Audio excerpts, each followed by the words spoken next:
45. Je salue le pasteur Jacques, je salue Maman Elali en Chypre, Maman Alphonsine en Hollande, Maman Hélène, je la salue en Norvège, je salue Ntumba à Londres, je salue et les enfants de Dieu partout connectés pour suivre la parole de Dieu. Maman Régine à Paris, que la grâce de Dieu vous soutienne. Je disais que ce matin, nous lisons Josué chapitre 21, versets 43 à 46. Famille Bolongo, shalom. Merci beaucoup d'être connectés pour écouter la parole de Dieu ensemble avec nous. Josué chapitre 21, le verset 43 à 45. Je vais lire. C'est ainsi que l'Éternel donna à Israël tout le pays qu'il avait juré de donner à leur père. Ils en prirent possession et s'y installèrent. L'Éternel leur accorda du repos tout autour, aux alentours, comme il l'avait juré à leur père. Aucun de leurs ennemis ne put leur résister. Et l'Éternel les livra tous entre leurs mains. De toutes les bonnes promesses, de toutes les bonnes paroles que l'Éternel avait dites à la maison d'Israël, aucune ne resta sans effet. Toutes s'accomplirent. Je répète le verset 45. De toutes les bonnes paroles que l'Éternel avait dites à la maison d'Israël, aucune ne resta sans effet. Toutes s'accomplirent. Ce matin, je souhaite partager avec vous sur la fidélité de Dieu en Israël. La fidélité de Dieu à Israël. N'oublie pas que toi, tu es Israël spirituel. Ici, on nous raconte l'histoire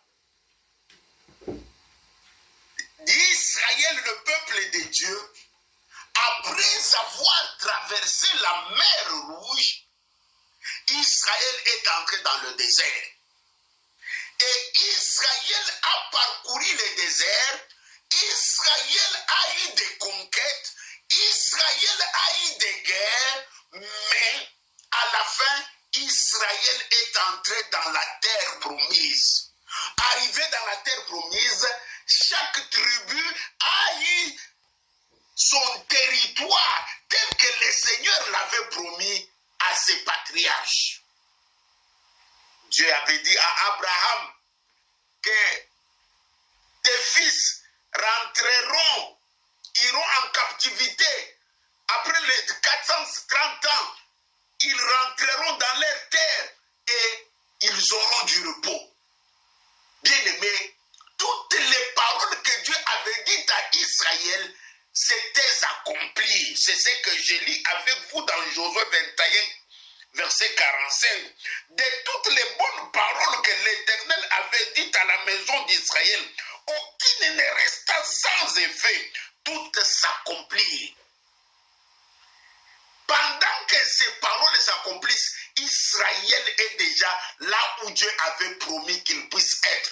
Il est déjà à Canaan. Il est déjà dans la terre promise. Chaque tribu occupe son territoire. Ils sont en paix. Quand on regarde la marche, depuis la traversée de la mer Rouge jusqu'à arriver au lieu de la promesse, non, mes frères et sœurs en Christ, il y a eu de haut et de bas. Ce n'était pas facile. La question que nous nous posons ce matin est celle-ci. Qu'est-ce qui fait que malgré les parcours difficiles, Israël arrive à entrer dans la terre promise? En regardant le parcours d'Israël à travers les déserts, il y a eu des conquêtes, des embûches, des obstacles, des guerres et autres difficultés que nous ne connaissons pas. Mais malgré cela, Israël est entré dans la terre promise. Qu'est-ce qui avait fait cela? La réponse est simple, maman Elani. La fidélité de Dieu. La fidélité de Dieu. La fidélité de Dieu a fait que ce que Dieu avait promis, il l'accomplit toujours. Dites Amen avec moi. Quand Dieu te donne sa parole, quand Dieu parle sur toi, quand Dieu te donne une mission et que tu restes attaché à lui, il accomplit cela. La fidélité de Dieu. Bien-aimé, Dieu est fidèle. Dieu est fidèle. Dieu est fidèle. Il est fidèle à lui-même. Dieu est fidèle à sa parole. Et Dieu est fidèle à son plan. Dieu est fidèle à lui-même. Dieu est fidèle à sa parole. Cela signifie que quand il dit une parole et que tu restes attaché à lui, cette parole, quels que soient les hauts et les bas, quels que soient les obstacles, cette parole s'accomplit. Dieu est fidèle à son plan. Quand il a donné déjà un plan, une destinée, une direction, et que tu restes attaché à lui, ce plan-là s'accomplit dans ta vie. Dieu avait donné à Israël le plan, la destinée. Il leur a dit que non, vous sortirez de l'Égypte, vous traverserez la mer Rouge. Oui, mais moi, votre Dieu, je vous amènerai dans la terre promise. Je vous donnerai le repos. Et aujourd'hui, nous venons de lire, et Josué chapitre 21, on nous dit que c'est ainsi que l'Éternel donna à Israël tout le pays. L'Éternel leur accorda du repos. Aucun de leurs ennemis ne put les résister.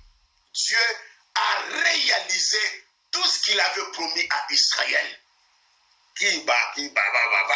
Seigneur, merci pour ta fidélité. Oui, aujourd'hui, le premier jour du dernier mois de l'année 2023, Dieu t'a transporté sur les ailes d'aigle depuis le 1er janvier. Et voilà, la vie est en train d'atterrir en décembre.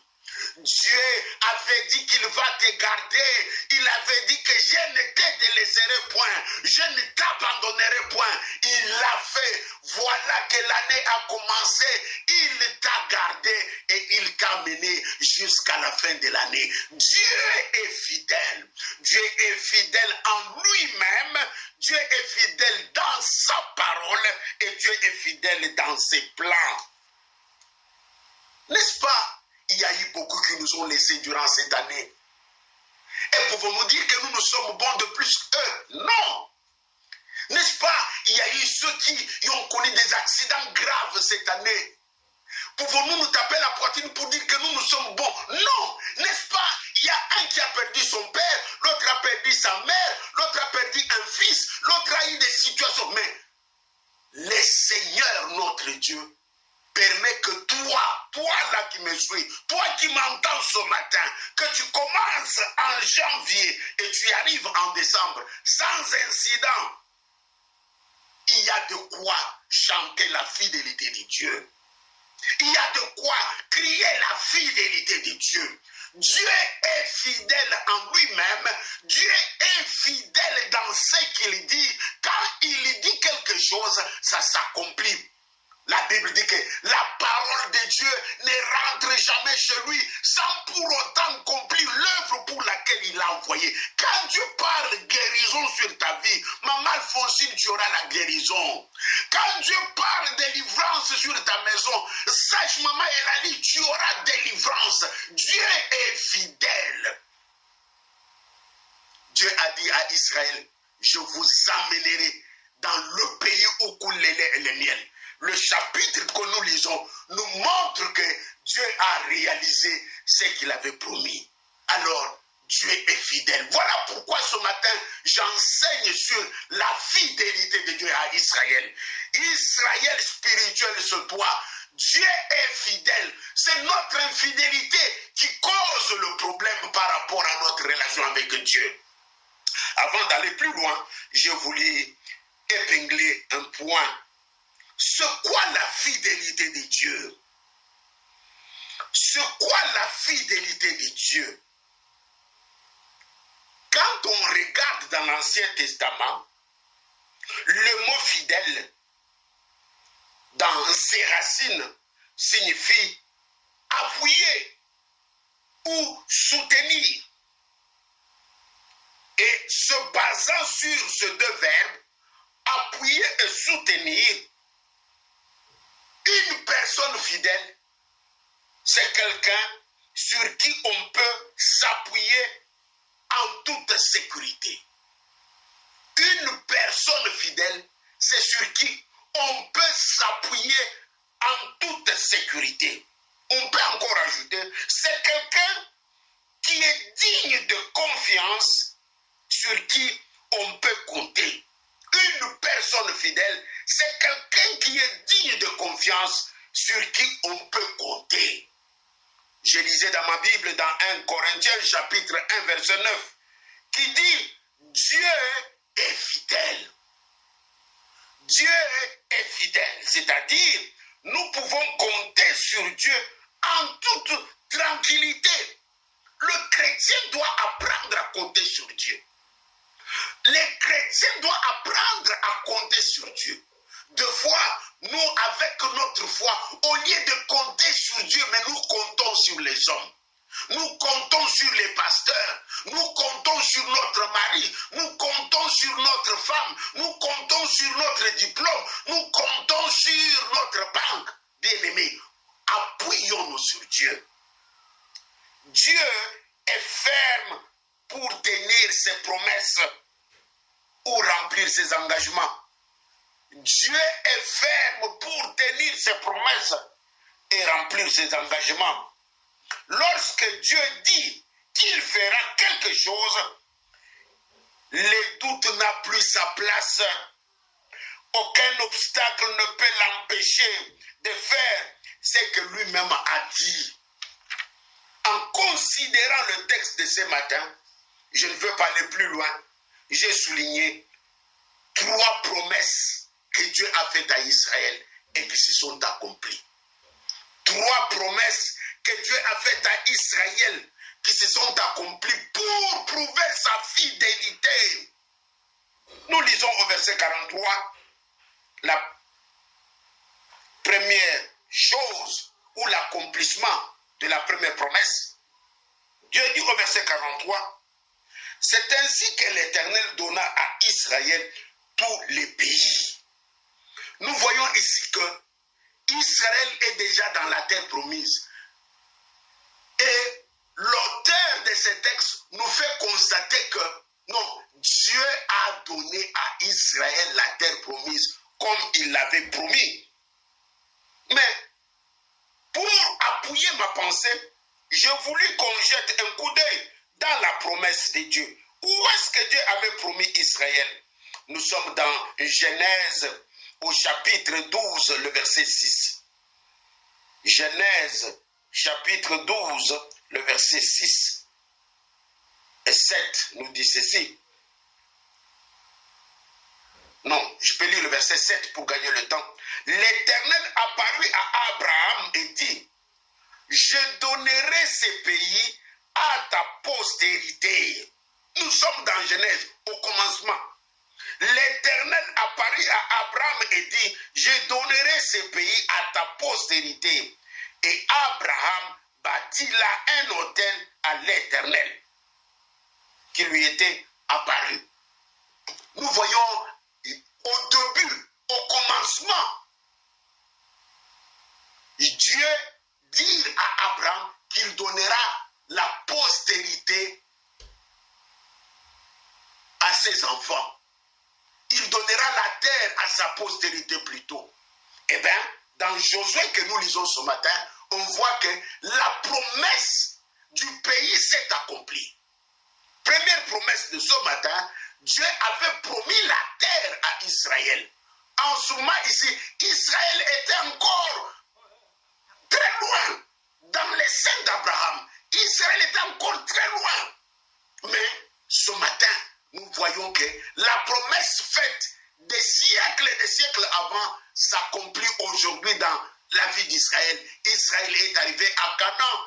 Israël a réparti les territoires. Les 12 fils qui représentaient les 12 tribus d'Israël, chaque fils a eu son lopin de terre. Chaque fils a eu, ou chaque tribu a eu un territoire bien approprié. La fidélité de Dieu. Bien-aimé, le temps nous manque pour lire pour toi Deutéronome 34, verset 4, qui répète les mêmes promesses que Dieu a faites à Israël au travers d'Abraham, qu'il donnera à sa postérité une terre. Et aujourd'hui, nous voyons Israël habiter dans la terre promise par Dieu le Père. Non. En constatant, en regardant cela, nous réalisons que Dieu est fidèle. Ce qu'il dit, il le réalise. Il t'a promis de te garder l'année durant. Voilà que tu arrives en décembre. Il a promis que ta situation ira de l'avant. Voilà qu'aujourd'hui tu bénis le nom de Dieu par rapport à cette situation. Il a promis, il a réalisé. Il a promis la guérison, il a donné la guérison. Il a promis la délivrance, il a donné la délivrance. Dieu est fidèle. Pour toi et moi en tant que chrétien, je peux parler aussi d'une manière apocalyptique pour dire que Dieu nous a promis le ciel. Notre pays, nous qui sommes enfants de Dieu, notre cité céleste, nous qui avons cru en Jésus, tout celui qui a cru en Jésus et qui marche dans la sainteté habitera dans le pays céleste avec Dieu. Comme il a promis à Israël, ça s'est réalisé. De même que nous qui sommes Israël spirituel, nous attendons la cité de Dieu. Nous attendons d'entrer dans le royaume de Dieu le jour où Jésus-Christ viendra nous prendre. Pourquoi? Parce que Dieu est fidèle. Deuxième promesse de Dieu, nous voyons au verset 44, Dieu, la réalisation de la promesse de Dieu. La Bible dit, l'Éternel accorda à Israël du repos.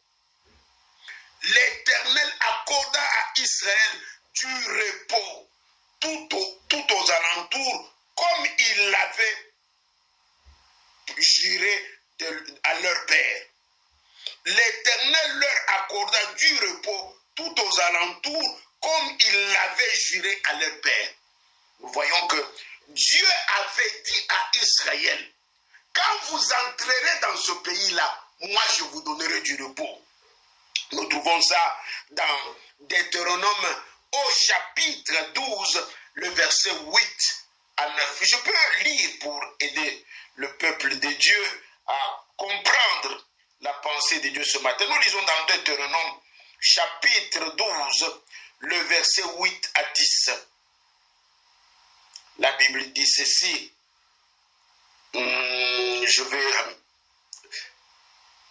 vais directement au verset 8. Parce que vous n'êtes point encore arrivés dans les lieux de repos et dans l'héritage que l'Éternel votre Dieu vous donne. 10. Mais vous passerez les Jourdains et vous habiterez dans le pays dont l'Éternel votre Dieu vous mettra en possession. Il vous donnera du repos après vous avoir délivré de tous vos ennemis. Non, Dieu avait promis le repos à Israël. Et aujourd'hui, nous lisons dans Josué que Dieu lui a accordé le repos. Dieu est fidèle. La fidélité de Dieu est là. Dieu est fidèle. Dieu réalise ce qu'il a promis. Il avait promis du repos à Israël. Voilà, le repos est arrivé. Israël est arrivé dans la terre promise. Tous les ennemis qui étaient tout autour d'Israël ont été éliminés. Aucun ennemi n'a pu résister à Israël. Pourquoi? Parce que Dieu avait dit cela. Quand Dieu dit une chose dans ta vie, ça se réalise. À Israël, on avait promis le repos. Toi et moi, ce matin, la parole de Dieu nous dit, venez à moi, vous tous qui êtes fatigués, je vous donnerai du repos. C'est Jésus qui nous appelle. Tu veux le repos dans ton cœur, le repos dans ta famille, le repos dans ta situation, le repos dans tes problèmes. toi, tu es Israël spirituel. Approche-toi de Dieu, crie à lui, présente-lui ton problème, il te donnera du repos. Jésus est mort à la croix pour que toi et moi nous puissions avoir le repos. Jésus a donné sa vie pour que toi et moi nous puissions vivre dans le repos de Dieu. On dit qu'aucun ennemi d'Israël ne l'a résisté. Dieu a détruit tous ses ennemis tout autour. De même que Dieu est capable de détruire les sorciers de ta famille. Ceux qui t'ont dérangé depuis janvier, Dieu est capable de les écraser. Les ennemis du quartier, les maladies du monde des ténèbres, les mauvais songes, Dieu est capable de les écraser et te donner du repos. Israël est entré dans le repos de Dieu parce que Dieu avait promis, il le réalise. Et Israël comprend que les dieux qu'il servait n'étaient pas n'importe qui, mais c'était un Dieu fidèle. Bien-aimé, la troisième promesse, Dieu dit à Israël au verset 44, partie B, aucun de leurs ennemis ne put leur résister et l'Éternel les livra tous entre leurs mains. Aucun de leurs ennemis ne put les résister, mais l'Éternel les livra tous entre leurs mains. Bien-aimés, ici nous voyons l'Éternel qui promet à Israël la victoire sur ses ennemis. Non pas seulement le repos, mais l'Éternel a combattu pour Israël. Aucun ennemi n'a pu résister. Dieu promet la victoire à Israël. Dieu avait promis la victoire à Israël. Je viens de le dire tout à l'heure ce matin, que Dieu t'a promis la victoire. La victoire dans toutes les batailles que tu as. La victoire dans tous les combats que tu as. Dieu te promet la victoire. Il dit que je ne te laisserai point et je ne t'abandonnerai point. À condition de rester attaché à Dieu. Ce matin, je suis en train de te présenter la fidélité de Dieu. Quand Dieu promet, il réalise. Quand Dieu promet, il réalise. Nous voyons Dieu promettre à Abraham un enfant. Malgré les péripéties qu'Abraham a fait, mais Dieu a réalisé sa promesse. Nous voyons Dieu promettre la délivrance à Israël. Malgré les situations compliquées, Jésus était né pour la délivrance. Nous voyons Dieu promettre à Daniel qu'il ne l'abandonnera pas. Malgré les attaques qui étaient venues, Dieu était avec Daniel. Nous voyons Dieu promettre le trône à David. Mais nous voyons la réalisation. David était devenu roi. Voire même Jésus est né de la lignée davidique pour montrer que Dieu est fidèle. Dieu est fidèle. Dieu est fidèle. Je ne connais pas chanter, mais je sais que Dieu est fidèle. Il est fidèle.